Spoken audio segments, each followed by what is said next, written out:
¿sí? Lo que a mí me informa que ustedes los pueden usar y que los han aprendido es que los usen para leer el caso, ¿sí? Entonces, ténganlo en cuenta para recuperatorios, para las futuras evaluaciones, para el segundo parcial, que siempre eso es. Las preguntas van a hablar del caso, a responder al caso. Responder al caso no quiere decir tampoco nos volamos y hablamos de la vida de la gente, opinamos, ¿no? No, sino hablar del caso desde los conceptos. Sé que es un paso un poco más de lo que vienen haciendo en la facultad, ¿sí? Yo lo tengo en cuenta eso. De hecho, este año hubo como buenas notas en general y pocos desaprobados. Y ya les digo, los desaprobados son simplemente porque no hablaron del caso. Tal vez porque no comprendieron la consigna, tal vez porque les costó muchísimo poder hablar del caso y justificarlo. Yo a cada uno de los aprobados les voy a mandar por Moodle las correcciones, ¿sí? Las correcciones de su parcial específicas. Pero todos en general van por ese lado. Ténganlo en cuenta eso. Todos en general van por ese lado. ¿Quieren entonces que revisemos pregunta por pregunta y más o menos planteemos qué se esperaba de cada pregunta? ¿Les parece? A mí siempre eso me resultó que funciona. Profe, Sí, ¿puedo hacer una pregunta antes? sí, sí. Yo soy condicional, era condicional, ahora Sí. ya regularicé y no vi mi nota, no sé, ¿Regularizaste eh, cuándo? en julio, en la mesa de julio. Pero yo no sé, porque había dos alumnas que había un error en el último listado que nosotros tenemos es de julio, ¿sí? Sí, Es un listado erróneo, como todo lo que hay en nuestra facultad, y había errores y hay gente que no tenía su nota porque no aparecía. Yo ya subí las notas actualizadas. Me parece que tu caso no es ese. No sé si Agustina, creo que era una de ellas, y Camila era la otra, que les di la nota recién ayer. ¿Ustedes habían rendido en julio o ya estaban regulares de antes? No sé si alguna de ustedes está acá. Rendí en julio, No, psicoanalítica. Ah, Agustina, vos rendiste en julio. Sí, me subieron la nota cuando estaba por cerrar. Bueno, entonces lo que podés hacer, Jessica me habló, ¿no? Hoy, sí, Jessica, sí, sí. Lo que sí. podés hacer, Jessica, es escribir la académica y decirle que nos informe que vos ya no sos condicional. Entonces yo te puedo pasar tus notas. Bueno, ¿Te porque parece? a mí recién ahora en el 5 de, ahora recién cuando arrancamos, la semana pasada me subieron la nota de SIU, así que bueno. Ah, bueno, por eso, yo no lo tengo en el listado. ¿Sí? Hace eso, ¿sí? Por favor, pedile a... No, a académica no, o sí, o enseñanza, bueno, fíjate, mándame, no, sí, decime dónde está. mandar un mail, sí, yo lo he hecho a Secretaría Académica y te contestan, explicarle la situación y me gran. Dale, gracias. Eso se lo mandan al JTP, el JTP me manda a mí es que estás aceptada en la cursada, ¿sí? Y entonces ahí yo te puedo pasar la nota. Vamos, si quieren, entonces a las preguntas. La primera decía, se las voy a compartir, ya que las tengo acá.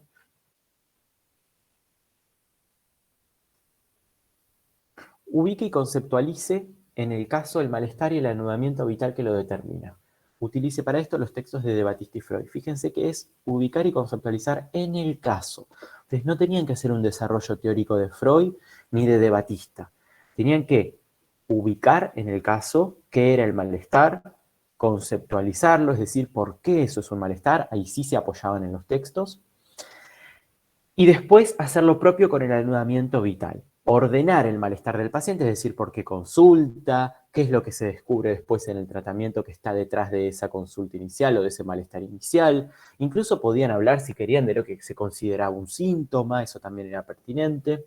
Tenían algo más en la pregunta 3, pero más específico. Y después tenía que ir al anudamiento vital, es decir, cuál era la coyuntura de la crisis que había llevado a la consulta del paciente. No estaba claro eso en el caso, eso no estaba claro en el caso, así que ahí podían aclarar que no estaba claro, o ir directamente a los eventos infantiles históricos del paciente que estaban determinando lo que le sucedía, y ahí sí poner que era anudamiento vital, porque ustedes elegían esos elementos del escrito para hablar de anudamiento vital. ¿Sí? Esa era la primera pregunta. Yo creo que era la más sencilla y para mí les iba a servir para ir trazando después lo que iban a ir tomando más específicamente. Profe, a mí en ese caso es como que con esto cuando hablamos de nada, que cuando es una consigna tan amplia como poder hacer este filtro de lo que uso para el caso y lo que no, a mí me pasó que, por ejemplo, este concepto de de anudamiento vital, lo habíamos trabajado también con Dora y con otro caso, pero es como que yo siento que si tengo que hablar de anudamiento vital, no sé si termino de tener independencia de la bibliografía para explicar a qué refiere. Está ¿Entiendes? bien, no, pero vos no tenés que tener independencia. Está bien lo que decís, está muy bien, pero ahí vos podías hablar de todos estos sucesos, ¿no? ¿Qué consideramos un anudamiento vital? Y sucesos, eventos, vivencias, recuerdos, ¿no? Porque no tienen que ser solo cosas que pasaron, ¿sí? Que están determinando de alguna manera la presentación actual, ¿no? El anudamiento vital de Dora era eso que estaba en juego, la problemática que estaba determinando esos fenómenos que se nos presentan. Bueno, vos lo podés explicar desde la bibliografía, sí, y no es independiente de la bibliografía. No, Bien, ok. no, lo necesitas explicar, argumentar desde la... Si no, es como, bueno, recolecté esto de la vida de esta persona y ¿por qué recolecté esto y no otra cosa? O, digamos, bueno, Claro, como que termina siendo un análisis bibliográfico nada que ver, o sea, no, enmarcado en esta, o sea, enmarcado en el contexto analítico, ahí es donde toma otra relevancia, el por qué elijo esto y por qué otro. claro, bueno, ahí está tu lectura en juego, pero vos vas a hacer esa lectura en base a lo que aprendiste de anudamiento vital. Ahí vas a tener el criterio para decir no elijo cualquier cosa, Bien. ¿no? La segunda fue la que más, no, en realidad, bueno, hubo algún error conceptual en la segunda, ¿sí? Fíjense que yo decía, describe y explique la forma que toma el relato del paciente según está explicitado en el caso. Argumente tomando elementos de las descripciones de Kraepelin, Bleuler y Freud. Bueno, lo que tenían que hacer acá la palabra clave era relato, ¿sí? ¿Se acuerdan que nosotros le dábamos importancia no solo a los fenómenos que observábamos, sino a cómo el paciente, ¿sí?, nos contaba a nosotros lo que le pasaba?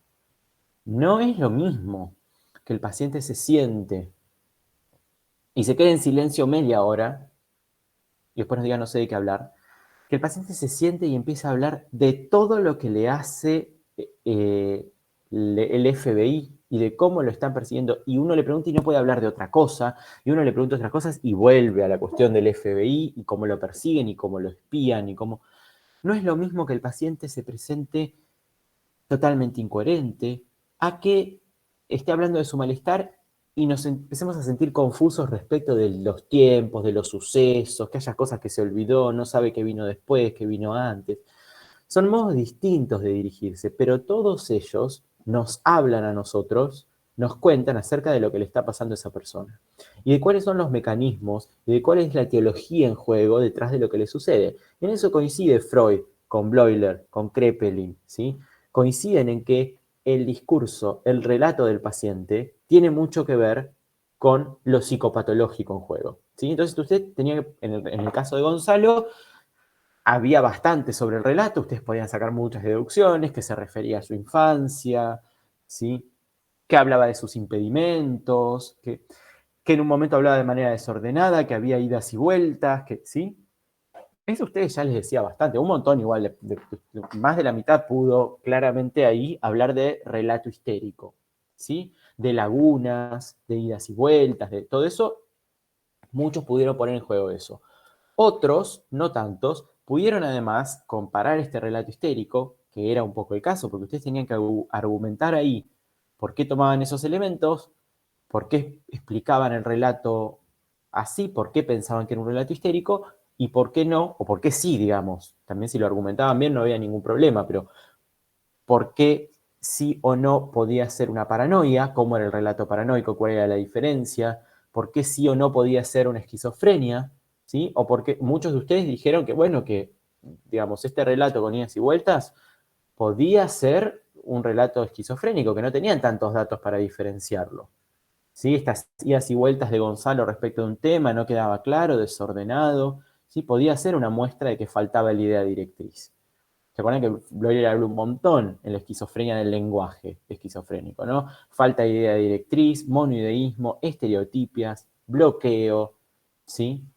Había un montón de elementos que ustedes podían tomar para ver si se presentaban o no en el caso. Hubo gente que dijo que podía ser una presentación por la vía de la esquizofrenia porque estaban estas idas y vueltas, y bueno, lo argumentó desde la bibliografía, ¿Sí? Hubo otros que hablaron de relato histérico y hablaron de las lagunas, etc. Hubo incluso gente que lo comparó con el relato de la manía, lo comparó negativamente, digamos, no había fuga de ideas, por esto, esto y esto. Bueno, la idea era que ustedes pudieran tomar todos esos elementos para pensar el relato de este paciente, ¿sí? Que pudieran explicar, conceptualizar este modo de relato, ¿sí? Desde alguna de estas propuestas. Freud, Kraepelin, Bleuler, ¿sí? Algunos dijeron que era un relato histérico y argumentaron eso. Otros dijeron que no sabía, que podía ser tal, tal o tal cosa, y lo argumentaron muy bien también. Sí, yo respecto de eso no, yo mientras esté bien argumentado y ustedes puedan usar los conceptos, no es que voy a decir esto no es una esquizofrenia, desaprobado, no, nada que ver, ¿sí? Eh, sino, bueno, que ustedes pudieran argumentar ahí usando el conocimiento que ya tenían respecto del relato del paciente. ¿Se entendió a qué apuntaba esa pregunta? Hubo mucha gente que empezó a hablar de Kraepelin, de los síntomas fundamentales y accesorios, otra gente que empezó a hablar de la noción etiológica de Bleuler, ¿sí? De esta cuestión del doble criterio psicopatológico, y del... No, ¿sí? No era por ahí la pregunta, era bien vinculada al caso, era bien específica del caso y de cómo se muestra el relato del caso. ¿Mm? Vamos a la 3. Profe, yo Sí, me quedó una duda de la 1, si querés te sí. lo digo antes de seguir. Ujú. Sobre el anudamiento vital, yo tenía entendido que es como que es el conjunto de todas esas vivencias previas y contingentes propias del sujeto que contribuyen como a la génesis de la patología, del Ujú. síntoma, lo que sea. Y a la hora de empezar a desarrollar esa respuesta me pasó que como que me acordé que cuando había estudiado el caso Dora, habíamos situado el anudamiento vital en la escena del lago. Pero Sí, me resultó un poco raro porque cuando yo quise empezar a desarrollar eso era como que, o sea, yo hice hincapié por ahí en todas las cosas que yo creía que habían formado el síntoma o sea, como que yo comparé mucho el caso con el caso Dora y como que se me hizo complicado después porque digo, bueno, no hay una escena como la escena del lago, no hay algo puntual, entonces está bien, está mal lo que estoy haciendo, estaba como ahí medio, y sigo un poco confundida. no, estaba bien lo que hiciste, de hecho hiciste un buen parcial. Em, Tenemos una particularidad en este caso, no tenemos tan clara la coyuntura de la crisis en este paciente, ¿sí? En este relato que yo les pasé, en este recorte, no tenemos tan clara la coyuntura de la crisis. No sabemos muy bien por qué él termina separándose y por qué termina no pudiendo hacerse respetar en el trabajo. De hecho, también uno podría dudar de si se trata de una crisis o no, ¿no? En este paciente. No sabemos tanto qué lo lleva a consultar. Y está muy bien lo que vos preguntás. Yo creo que yo apuntaba con anudamiento vital a que ustedes pudieran seleccionar ciertas escenas desde los conceptos que aprendieron que contribuyeran a la formación del síntoma. No tanto a que ustedes fueran a trazar una coyuntura particular. Igual hubo gente que lo hizo hipótesis, estuvo bien, pero no tanto a que fueran a trazar una coyuntura particular de desencadenamiento de la crisis, de eclosión de la crisis, porque no la había, ¿sí? O por lo menos no estaba clara en el material. Bien, gracias. Les leo la pregunta 3. ¿Presenta el paciente algún síntoma en el sentido neurótico? Fíjense que la pregunta es por el síntoma del paciente. Ubíquelo en el caso y argumente enumerando y desarrollando los diversos elementos que componen el síntoma y su etiología. Establezca los diversos mecanismos que participaron en su formación, o sea, del síntoma de este paciente, y conceptualícelos. La idea era que ustedes pudieran tomar un elemento que era obvio que iban a tomar las descomposturas del paciente, de estos fenómenos digestivos del paciente, y que pudieran explicar si les parecía o no eso un síntoma a partir de la información que tenían, ¿sí?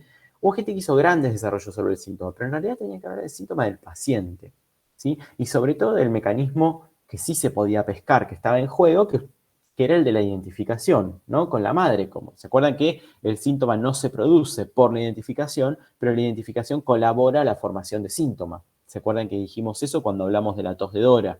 cuando tomamos la cuestión de la identificación. El mecanismo que produce el síntoma conversivo es el mecanismo de conversión, ¿sí? Podían no plantearlo como un síntoma conversivo también, ¿sí? O podían decir que no les parecía un síntoma conversivo porque el síntoma conversivo tenía tal y tal característica que ustedes en este caso no la pescaban, no la veían, no estaba, ¿sí? No la encontraban. Podían decir eso también. Por eso la pregunta era por si había o no un síntoma en el sentido neurótico. Pero la idea era que hablaran del síntoma del paciente, no del síntoma abstracto. Igual podían comparar con Dora, digamos, tenían como bastante movimiento, pero era importante que hablaran del caso acá. Acá, esta y la última fueron donde más se apartaron del caso, pero sobre todo la última. Justo La te iba a última decir, era- profe, perdón que te interrumpa, que creo que Sí. se prestaba un poco a confusión, como que la mayoría, después hablando con mis compañeros, como que pensamos que había que conceptualizar e ir a lo teórico, como que parecía que se pedía eso y después, obviamente, en una parte hace referencia al caso.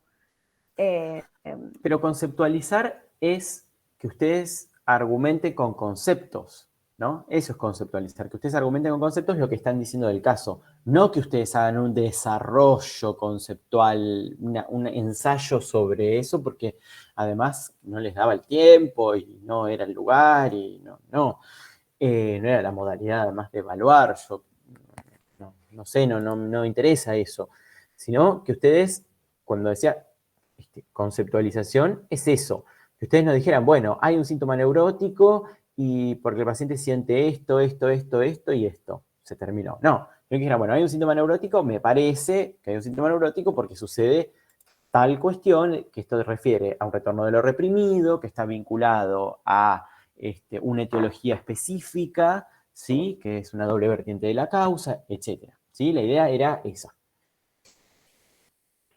Vamos con la última. Desarrolla las diferentes presentaciones de la angustia en la neurosis de angustia, la histeria de angustia y la fobia. Acá sí podían desarrollar, porque esta pregunta a propósito estaba hecha para que hicieran un poco una distinción, ¿sí? Hicieran un poco más de pie en lo teórico. La idea era también que los que les había costado armar algunas cosas del caso pudieran acá, como, bueno. Pero fíjense que después dice, puede ubicar algunos de estos elementos en el caso.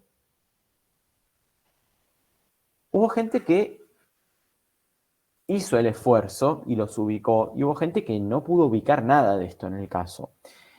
Y no estaba muy bien argumentado por qué no los ubicaban. Digamos, no encuentro ningún elemento de angustia en el caso, punto. Pero por ejemplo, en la pregunta anterior habían dicho que el paciente tenía un síntoma neurótico. Si nosotros suponemos que hay un síntoma neurótico, suponemos que hay angustia de castración detrás, ¿no? Que hay una señal de angustia detrás. Fíjense que nombraba el texto de inhibición síntoma de angustia la pregunta. Si nosotros planteamos que el paciente, muchos pudieron decir que le parecía que había una conducta de histeria de angustia en juego, ¿sí? Porque había una histeria de angustia en juego con las conductas típicas de la histeria de angustia, como la evitación, ¿sí? El paciente se va a otro país para evitar algo de la relación con la madre, y pudieron poner en juego ahí algo de la inhibición. Hubo gente que lo nombró y estaba muy bien. ¿Se acuerdan que la fobia se completaba no solo con la localización de un objeto, sino además con una serie de inhibiciones para encontrarse con ese objeto, y el paciente se presentaba bastante inhibido en algunos aspectos? Bueno, hubo gente que lo pudo ubicar muy bien, hubo otra que nada. Y algo había que decir del caso. Más allá de que era una pregunta más para el desarrollo teórico, había que decir algo del caso, ¿sí? Porque en el caso había fenómenos que a nosotros nos podían hacer pensar en la angustia, más allá de que en la obviedad no se presentara angustiado el paciente, ¿sí? Eso era más o menos lo que se esperaba de estas preguntas. Hubo de todo.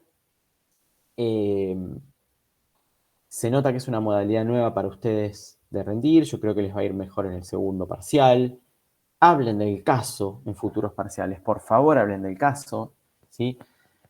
No, hubo gente que directamente copió y pegó frases de Freud y párrafos de Freud. Bueno, esa gente ya sabrá que eso no era la idea.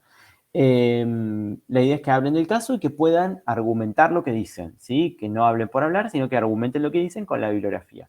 Si ustedes pueden hacer eso, para poder hacerlo igual, o sea, yo lo digo como algo fácil, pero para poder hacerlo, los conceptos tienen que estar clarísimos. Porque si los conceptos no están clarísimos, es re difícil hacer eso. Yo lo sé, digamos. Por eso también elegimos esta forma de evaluar. Porque me parece que mide mucho mejor si alguien tiene claros los conceptos o no. ¿sí? Ya hace un tiempo que la veníamos pensando y por eso elegimos esta forma de evaluar. Ya les digo, los que están desaprobados no están mal. Las notas en general van en relación a cuánto pudieron decir del caso y cuánto pudieron argumentar de lo que decían, ¿sí? La nota tiene que ver con eso, no con mucho más, ¿sí? Presten atención y los que están para recuperatorio van a recibir por mensaje de Moodle una pequeña notita mía en esta semana con las correcciones más específicas, ¿sí? Con algunas cuestiones particulares del parcial de cada uno para que lo tengan en cuenta para el recuperatorio. ¿Bien? Profe, Bueno, una pregunta. estamos en hora. Sí. Para cerrar entonces, porque a mí la verdad creo que la pregunta que más me costó fue la cuarta. Entonces, como quedarme con esto, de que hablar de que si, por ejemplo, ¿no? En mi caso, si yo hablé de un síntoma neurótico, tener en cuenta estas cuestiones de una angustia señal que puede llegar a aparecer en el caso, porque yo la verdad lo que hice, o sea, fue servirme de lo que decía en el caso y como que no pensé otras cosas. Entonces, tipo, bueno, acá no aparece tipo referencia a angustia y lo obvié. Entonces, como tener en cuenta esas cosas detrás. Claro, si vos en el caso pensás que no está el fenómeno de la angustia presente, ¿sí? Pero hay síntomas, Claro. vos sabés que los síntomas dependen de que haya habido angustia de castración, angustia señal, ¿sí? El síntoma, ¿no? Es un efecto, un fenómeno que depende de la angustia. Bien. ¿Sí? La angustia de castración es la que determina el síntoma, dice Freud, es la que produce el síntoma y no al revés, ¿no? Bueno, eso tenerlo en cuenta, ¿sí? Por eso yo les tiré lo de inhibición síntoma de angustia, para que por ahí tuvieran esa orientación. Es eso, es poder trabajar el caso. Vamos a dejar porque estamos re en hora. No nos vemos la semana que viene, nos vemos la siguiente. Recuerden, por favor, leer El hombre de las ratas. Para el taller voy a traer alguna entrevista y además, si puedo coordinar, les voy a traer una pequeña sorpresa. No se crean que es una cosa maravillosa. Sino, bueno, nada, algo que tiene que ver con los casos. Pero necesito coordinar con otras personas. Eso sería en 15 días. O sea, el miércoles que viene no, el otro miércoles, ¿sí? Los que estén, todavía no tenemos la fecha de recuperatorio, sí está la fecha de segundo parcial, segunda entrega de informe. Esas fechas ya están, fíjense en el Moodle. Guadalupe me mandó las 2 hojas que faltan de Hombre de las Ratas, así que hoy las subo. Entren al Moodle y bajen esas 2 hojas, ¿sí? Que 3 páginas son, ¿no? 3 páginas me parece. Sí, sí. Lean para la próxima clase, por favor, y los que van al recuperatorio, estén atentos a la mensajería de Moodle porque les voy a enviar por ahí las correcciones, ¿sí? Profe, Bueno. ¿el recuperatorio es después del segundo parcial o puede ser que... No, va a ser antes del segundo parcial el recuperatorio. listo, perfecto. Sí, pero todavía no sabemos cuándo. Dale, gracias. Bien. Profe, Bueno, ¿las correcciones son solo para los desaprobados entonces? y la idea de la cátedra es, lo digo para que lo sepan, no hacer correcciones personalizadas. Yo creo que a los desaprobados les tengo que hacer una corrección personalizada, ¿sí? Porque me parece que hay que señalar algunos errores particulares de cada uno. No todos los parciales desaprobados son igual, ¿sí? Algunos son diferentes. Si alguien tiene 4 o 5 y quiere saber más o menos por qué, o bueno, también me puede enviar un mensaje y le envío alguna corrección, ¿sí? En general, sépanlo, es porque no pudieron hablar del caso, ¿sí? Ese es el general de la nota para todos. Los que pudieron hablar del caso y lo pudieron argumentar, queda claro eso, ¿sí? Pero bueno, por ahí si tienen un 4 o un 5 y quieren saber más o menos por qué, me pueden mandar un mensaje y yo por Moodle, ¿sí? Todo por Moodle. Me mandan un mensaje y yo les hago alguna corrección. ¿Les parece? Ok, gracias. Sí. Bueno, Dale. nos vemos en 15 días. Gracias. Nos vemos. Dale, gracias. Gracias. Gracias.